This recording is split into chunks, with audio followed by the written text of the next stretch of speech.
नाप लेला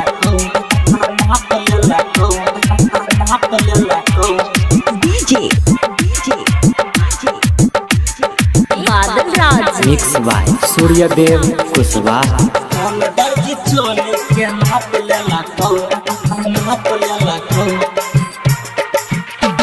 आ कौन दर्जी चोली के नाप लेला आ कौन दर्जी चोली के नाप लेला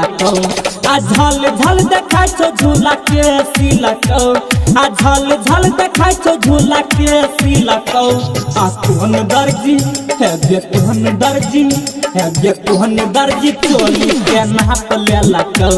आ कौन दर्जी चोली के नाप लेला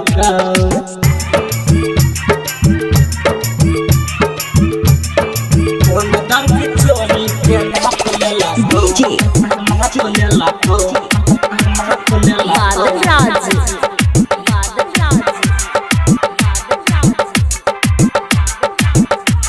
सिंह रिकॉर्डिंग स्टूडियो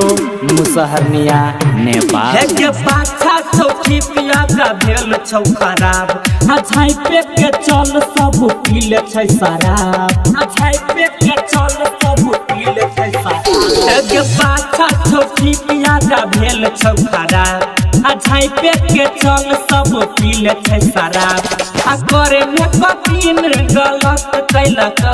आ करे में कठिन गलत कैलक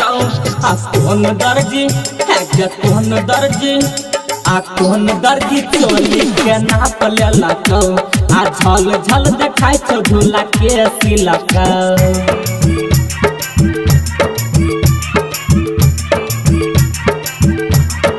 डीजे दर्जी चोली के नाप लेलक बादल राज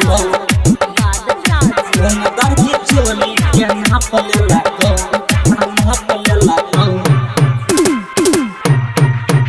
है के बोर छौ सामान तोहर सब लोग छौ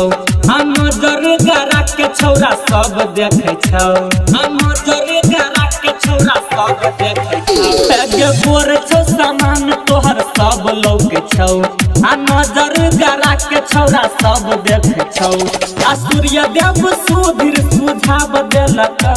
आ सूर्यदेव सुधीर सुझाव देलक आ कौन दर्जी है गे कौन दर्जी आ कौन दर्जी चोली के नाप लेलक आ कौन दर्जी चोली के नाप लेलक presented by Singh recording studio Musaharniya Nepal.